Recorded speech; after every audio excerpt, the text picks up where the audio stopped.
are also likely to be doing other things right. Right? The campaigns without a video are people who think, I just put up a page, I put up a picture of my cute dog or my cute house or whatever, and money will just magically roll in, right? Well, it doesn't work that way. You understand that. So I think there is some overemphasis of it. But I think it is still the most important thing on the page. You want to do it, and you want to put some effort into it. What I don't want you to do is break the bank to produce your video. If you're going to raise, we'll talk about this more, but if you're going to raise a lot of money, you may want to spend a little bit on the video, but it would be really easy to overspend. Now, we talked about face at the beginning. This is really one of the key places where you want to put that face forward. So if the face is someone that can talk, it's a person that's old enough to talk, is willing to be on camera, that's ideal. If it's a cute puppy dog, that works too. Better to have video than stills of your primary person. Now, one of the caveats I want to be clear about is this does not relieve the principal person in the organization from being in the video. Your executive director, CEO, president, chairman of the board, someone needs to represent the organization in an official capacity. That may be very different from this face you're emphasizing, right? If you're helping children, it would be much more effective to have a cute child represent the people you're helping and be the focus of attention. But you still need someone to say, I represent the organization. And this is why you should trust us and what we're doing, right? But let the child be the emphasis, but that doesn't relieve you from being in the video yourself. I want to talk about authenticity. This slide is intended to help make the point. The picture on the left and the picture on the right both represent poverty, right? But the picture on the left is cheesy, and the picture on the right is somewhat more touching. You want to go to the extreme possible on authenticity. So you want to go a step further than this. Don't use a standard clip image of poverty. Use a picture of someone you're serving, right?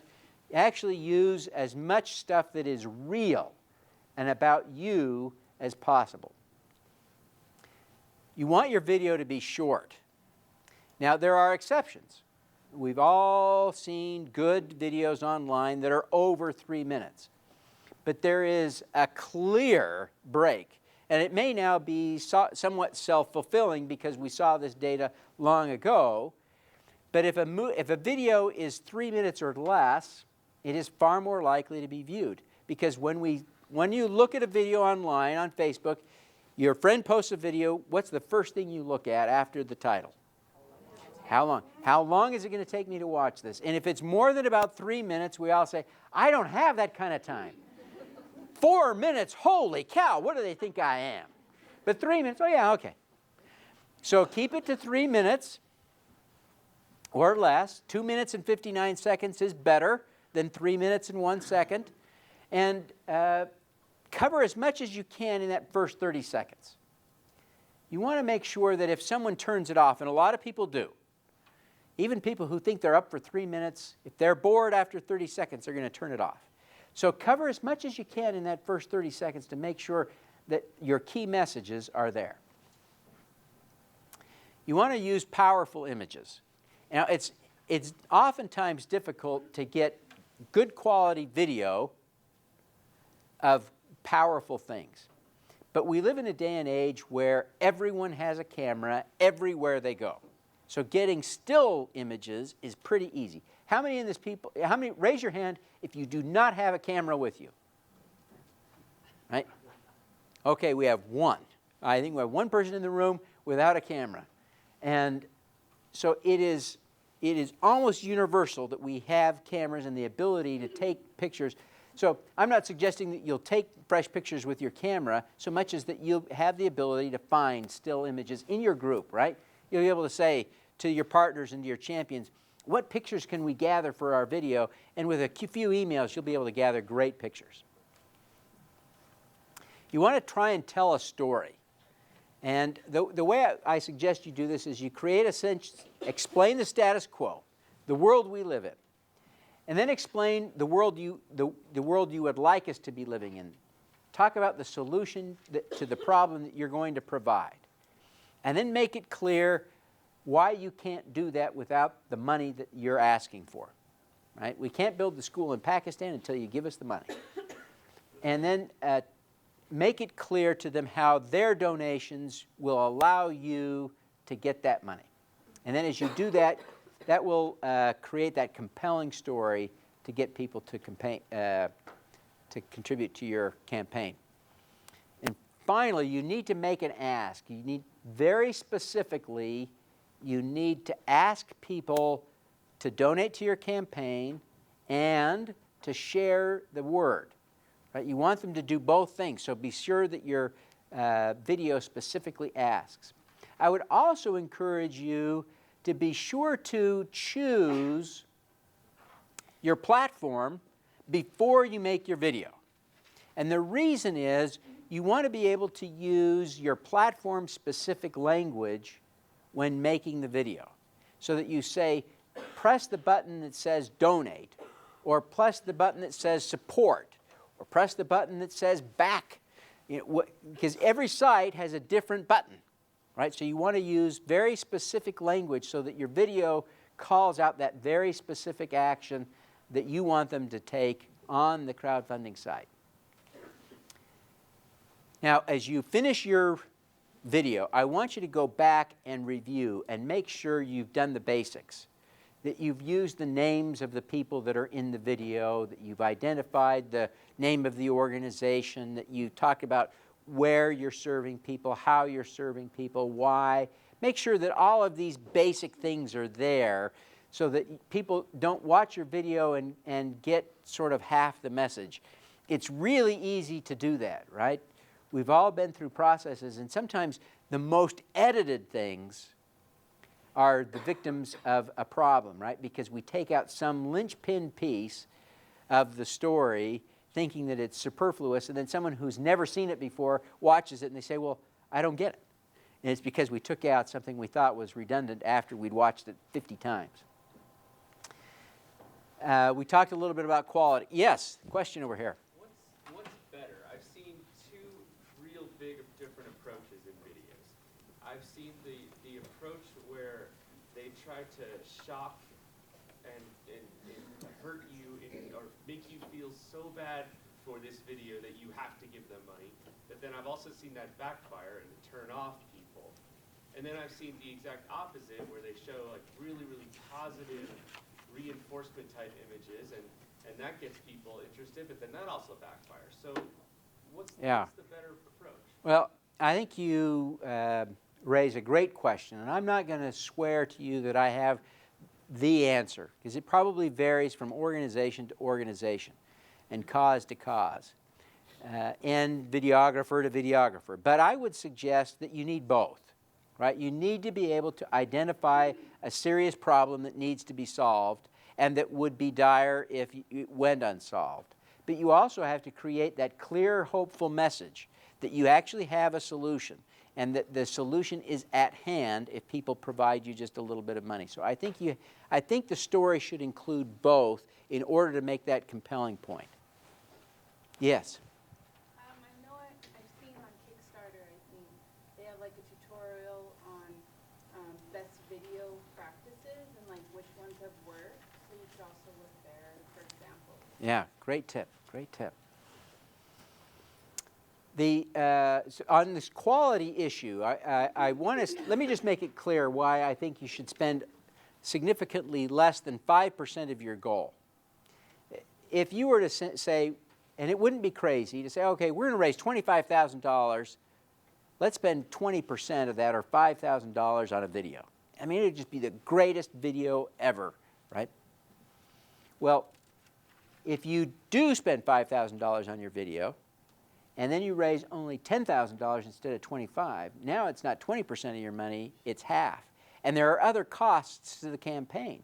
And depending on what those costs are, you could find yourself in a situation where all you did with your campaign is pay for the video. So that's why you really, I think, want to be as light on the budget on your video as you can, and I think you can do it yourself. And in fact, just to prove that we can do this ourselves, we're going to make a quick video. Now, if you make one, even if you make it yourself, you're going to do a better job than we're going to do right now. But I want to make the point as emphatically as I can that this is a do-it-yourself project, that we're going to do one right now. So who wants to be the star of their own YouTube video? We'll film it and upload it right now. Okay, so who wants to do it? Who's a volunteer? No pressure. Laura, you want to come do it? Okay, let's do it, Laura. This is going to be fantastic. So we're going to do this in kind of an interview style. Why don't you come up and stand here? We'll just get you. How do I look? Tired? Okay, I'm tired. She looks terrific. She looks terrific. So this is Laura Wall from the Valley Foundation. And Laura was extraordinarily kind and maybe a little misguided, and she invited me to be on the board at the Valley Foundation. So Laura and I go way back. Okay, Laura, I think I am ready to go and set up here. So I'm just going to ask you some questions. Okay. And you answer 1 or 2 sentences. So we're not too long and rambling, but we'll take a minute or 2 here is all to do the video, okay? Okay. All righty, so 1, 2, 3. Laura, tell us about your cause. I am with the Valley Foundation, and what we do are support the families and those affected by mental and behavioral illnesses in our community. Why does this matter?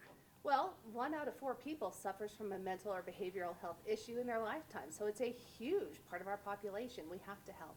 Well, tell us a little bit about the foundation and what it does. Well, the foundation does all kinds of things, whether it's providing money for people for bus tickets to get to therapy, coats for kids, if you've lost your job, homelessness. We work with people who are victims of domestic violence, substance use issues, all kinds of issues in our community that are really pressing. And how does this money help? How do you use it?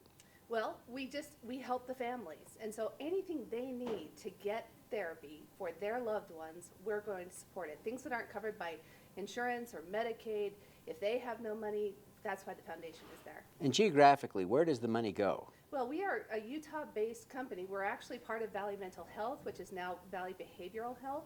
And so we've been around. We're in Salt Lake, Tooele, and Summit counties. Where and when can people give? They can give online anytime at www.builtforcare.org. Hit the Donate Now button in the top right. Thank you very much. Thanks, Devin. Okay. Wasn't she terrific? Thank you. So without a script, without any planning, without any preparation, done, right? So I hope, and I'm going to upload that. What you do, if you want to find it, it should be uploaded and available to watch before the end of our session today. Just grab your smartphone, go to YouTube, search for Devin Thorpe. You'll see my channel, and the newest video in my channel is Laura Wall. So it's that easy, right? And then adding that to your Razoo page is a couple of clicks, so no problem at all. Listen, we're going to take a break now. Let's come back and be ready to get to work again at 10:15. We're going to talk about the ground war now. And the ground war, really I've emphasized already, maybe too much, the importance of media. Now I want to make sure that you understand the other real key to success in crowdfunding is what I call the ground war. It's getting the donations one at a time. This is a challenging little task because it's hand-to-hand combat, right? You are reaching out to people you know and love one at a time to get them to donate. So the first thing we're going to do is we're going to call out the big guns, right?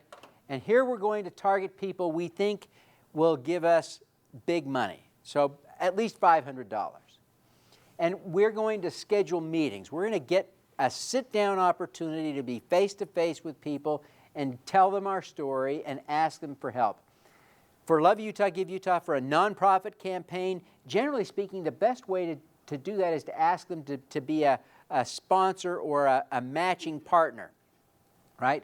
So that during the day on Love Utah, Give Utah, or perhaps for a day or a week during a longer campaign, you'll be able to say, well, Brown Brothers Cars or Larry Miller is matching our donations for this period of time. If you give $1, Larry Miller Toyota is going to give $1, and isn't that great? Your money is effectively doubled. Well, those people that will match you in that way are eager to do it for the attention they're getting, right? They want the reputation benefit that comes from that. They want to be associated with what you're doing. So think about, on all of this, this is hard work. And some of you are development professionals who are accustomed to this and you're really good at it. Laura is like really good at it. I know many of you are. But for some of you, this is hard. And I don't blame you for thinking this is hard. I think it's hard. So make it as easy on yourself as possible. Don't swing for the fences. Think of the person and the people in your network that you know that already love you, that want to support you. It may well be people who've supported you in the past personally, and you say, listen, why don't we get your company to match us or donate? But start with the people that know and love you. Don't make this harder than it has to be. Next, we're going to do what I call the sharpshooting. And that's where you get on the phone, and we're going to call people. And I would make a list of 10 to 30 people, and each partner and champion should make the goal to do this, right? 10 to 30 people that you'll call. Now, again, these should be people that are your friends, your family, the people who are very most likely in the whole world to support you. And kind of at this point, it's without regard to how much they might give. But these are the easy ones. And call them up and ask them to give $100, right? These ought to be people that you know are likely to support you because either of your personal relationship with them or their relationship to the cause or the campaign. And then next, we'll send 50 to 150 emails. And the reason I suggest not more than that is that you're going to have to make them personal. Individual, personal emails. Now, most of you have an email distribution list, a newsletter list, right? You're all mailing those out. You know what happens when they go out, right? You check your statistics every week, right? Or every month. Whenever you send one, you check to see what percent got opened, what percent got clicked. You know. And you know it's not very good, right? It's not what you'd hope. But realistically, most of you are probably getting 1 or 2% of your emails clicked.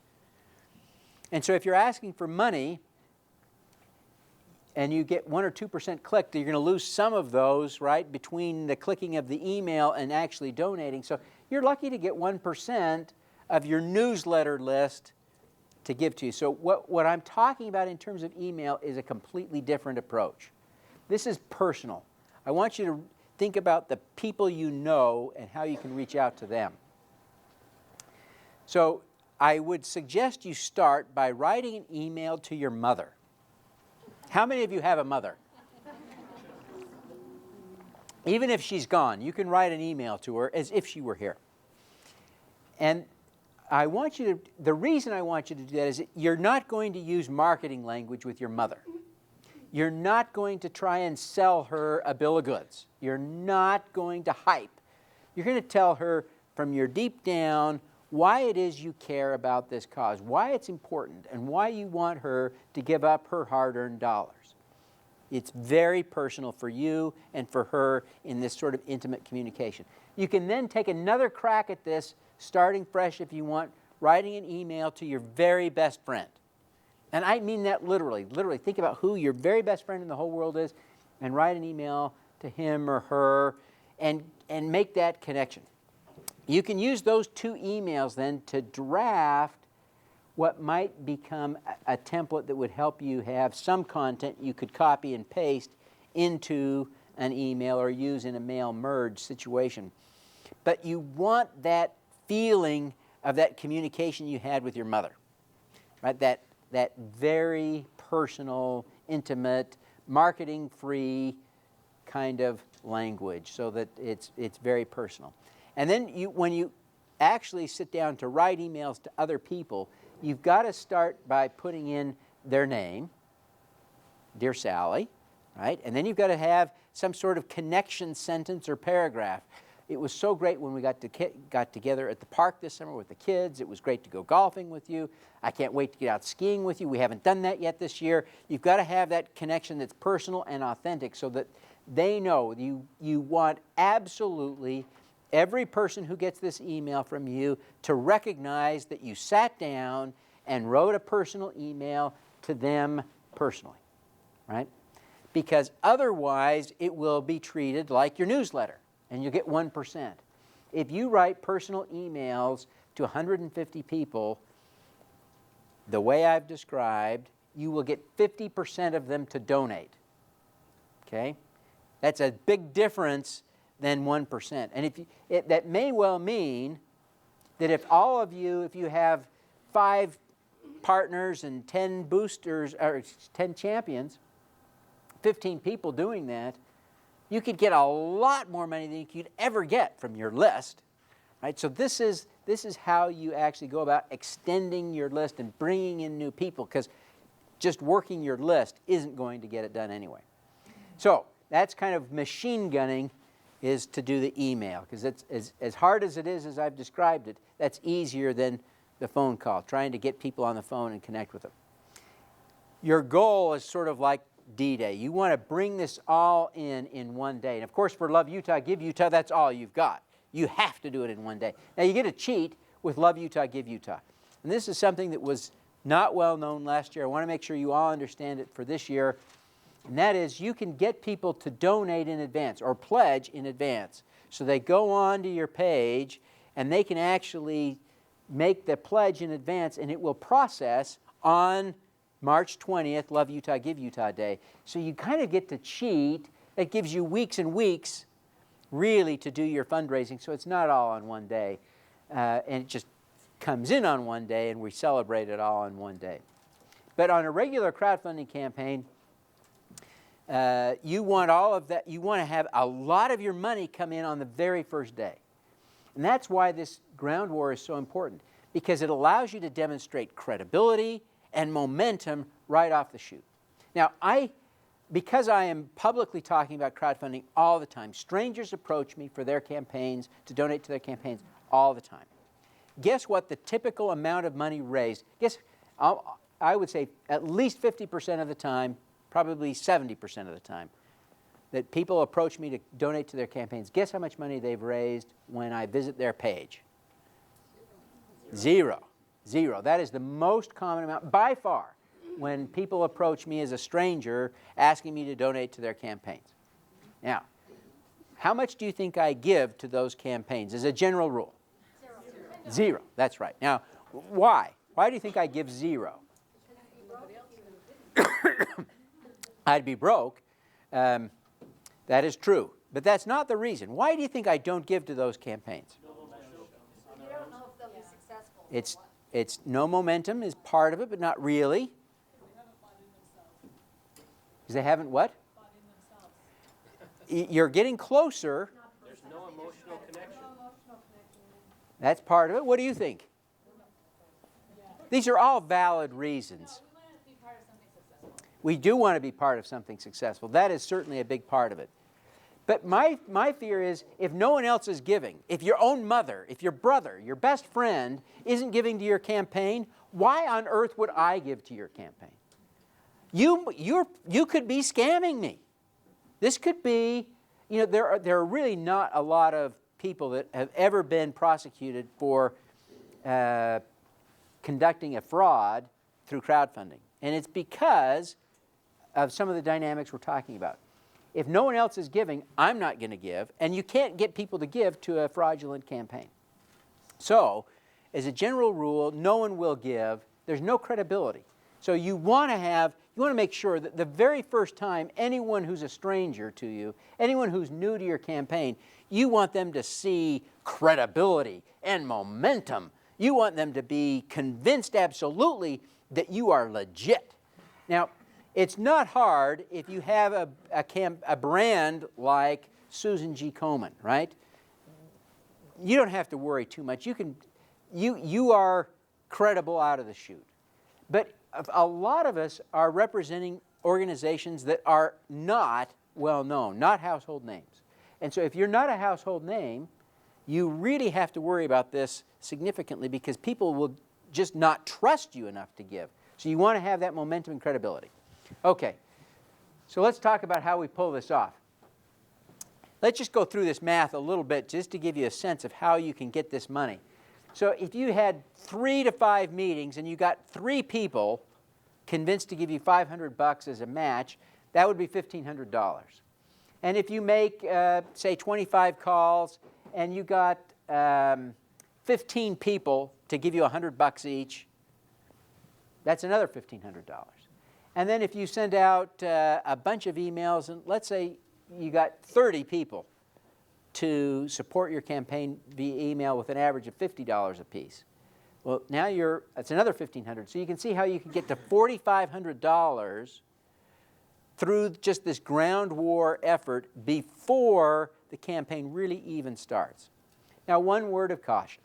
The reality is you'll only get about 2/3 of what people promise to give you on day one. You can probably collect all of it over the period of a 30-day campaign, but you will have some people that say, oh, yeah, I'm in. Count me in. And you'll send them the link and you'll follow up, but they won't actually do it on the first day. This campaign is your highest priority. For most of your donors, it's not the highest priority. We have to remember that. So as you're going through this, be sure to log all of your interactions. Keep track of who said they would donate so that you can circle back. You're going to need to send them a reminder when the campaign goes live. You need to send them the link and the instructions on how to donate. And that probably shouldn't be in your initial campaign, your initial email, because that will look too canned. You want that to feel more authentic. You want to track the commitments. You certainly want to make sure that you're writing down people who's told you no. The last thing you want to do is call them up again, have that pleasant conversation again, and be sure that you're using that information to thank people. Razoo will generate a receipt and an automatic thank you for you. Don't rely on that. We've talked about this before, but make sure you're thanking people. Let me think about it this way. How many of you have a husband at home? Okay. How many of you, your husband tells you he loves you too much? Raise your hand. Anybody? No hands. How about you're beautiful? How many of you have been told you're beautiful too many times by your husband?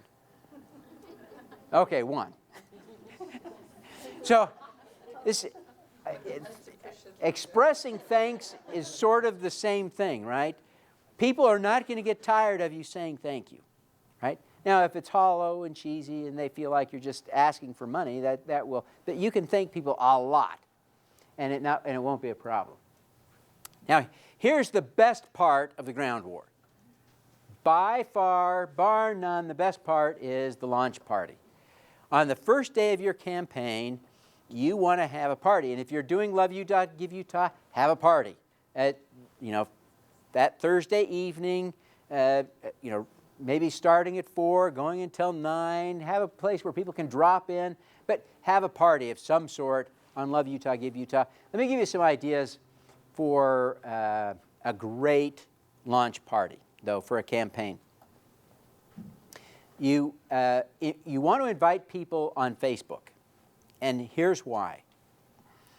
You can tell the people you invite on Facebook, you can enable them and encourage them to invite their friends to your party. And if you really drive that message, you can get thousands of people invited to your party. The Impact Hub launched an Indiegogo campaign in November, and they had about 300 people show up to their party. Now, to get 300 people to show up to their party, they had to get about 8,000 people invited. And one of the dynamics that happens is that people that are kind of in that inner circle or close to the organizers and the founders and the people who are really involved, well, they're getting multiple invitations, right? They're seeing this not just from one person, but from 2 or 3 or 5. Now, if you got 5 invitations to a party from 5 different people, what do you think? What would be your level of interest in that party? high, right? You'd be thinking seriously about going to that party. Now, a couple of things. I would suggest getting as much as possible donated. So do it at a place where you can get for free, so at your own place or someplace that someone will donate to you. Get as much food and stuff donated as possible so that you're not paying for that. I want to encourage you, one group, the Impact Hub folks, they got the food donated and then they sold it. That was clever. That seemed to work. Don't charge people to come in, but if you want to charge people to drink, maybe that makes sense. So go ahead and make it as easy for people to get in the room as possible. You want to have maybe some iPads around and some laptops around. Make sure people understand what's going on as you want them to donate to the campaign. Talk about the campaign. One of the most important things you can do to create a fun atmosphere and to extend the effect of having that party is to have people tweeting and Facebooking and all the rest right from the party. So you've got to create something that is fun for them to take a picture of. So create some context. Maybe it's a celebrity. If you've got a celebrity that you can bring in, a local celebrity, oh, here's my picture with Dick Norris, or whatever, right? Or Thurl Bailey. Those kinds of things will go a long way if you can get someone like that, or just put up a poster of Luke Skywalker, a little cutout, and people will take their picture next to Luke Skywalker or Chewbacca or something. Kind of get your mind into the Comic-Con kind of setting and create a little Comic-Con corner in your party where people can go take a picture and upload that. Be sure to tell them to put a hashtag on it. Then you can track the hashtags. And then you can treat it like a raffle prize entry. And you can give people raffle prizes at the party, throughout the party. Don't wait until the end. Throughout the party, give people prizes for having tweeted or posted to Instagram. Be sure to tell them, where you're checking so they know where to post and have an entry in your raffle drawing. And they don't have to be big things, but you can raffle off a free drink, raffle off a Burger King crown, all kinds of just fun things. You mean opportunities on it? Yes. Let's make sure no one goes to jail. That's the goal number one, is have fun. Goal number two is no one goes to jail. Now let's talk about the air attack. The air attack is a really fun part of the crowdfunding. And the first part of that is the traditional media. And I'm going to tell you a little bit now. I'm going to focus on how you actually deliver and connect with the media effectively. And then we'll talk a little bit about social media. When we think about crowdfunding, we think about social media. But we've talked about that relatively little so far. And I hope when we're done, you appreciate that the social media is a relatively small part of the crowdfunding campaign, and that the real work is going on in much more traditional ways, interpersonally. But let's talk about the media. The good news is the media loves your kind of stories. They all want to tell the story of what you are doing. They're constrained. They have an obligation, they feel, the ratings to share stories of traffic accidents and things, but they want to share your story. So don't ever be shy. Don't ever think to yourself, well, they don't care, because the opposite is true. They would rather be talking about you than anything else. Be sure to be thinking about bloggers, everyone. Think about this from a long list standpoint. There are services, and PR Web is a cheap news press release distribution system. I've used it a number of times. It is not super effective. It's just affordable. The big, serious, grown-up news service is called PR Newswire, and it costs about $400 to send a press release. For most of our organizations, that's a lot of money, and it may be out of the question. The good news is it's a far more effective way to reach out to someone individually and personally, rather than sending money through the system, or sending the press release through the system, because it just isn't as personal. People aren't going to connect with it as well. So let me give you some tips on how you connect with people. The first step is, once you've identified someone who might be a fit, they might be willing to cover what you write about, read what they write, or watch what they produce, or listen to what they say on the radio. But you actually have to go to the exercise of consuming their content. And this takes time. This takes time. But do that. And then subscribe. Almost everyone who is a public figure of any sort in the media now has some way for you to subscribe. Oftentimes a newspaper will let you subscribe to one writer. If they're bloggers, obviously you can subscribe to the blog in one way or another. Most of them are also sharing their content on Facebook and Twitter. So you can become a fan of their Facebook page. You can follow them on Twitter. Now, the reason you're going to do this is because you're going to tell them you've done it. You're going to send them an email, and you're going to say, "Dear Bob, I loved your article about, and I think you would be interested in what we're doing. I subscribe to your Twitter feed. I subscribe to your Facebook page. I subscribe to your blog. I am a big fan."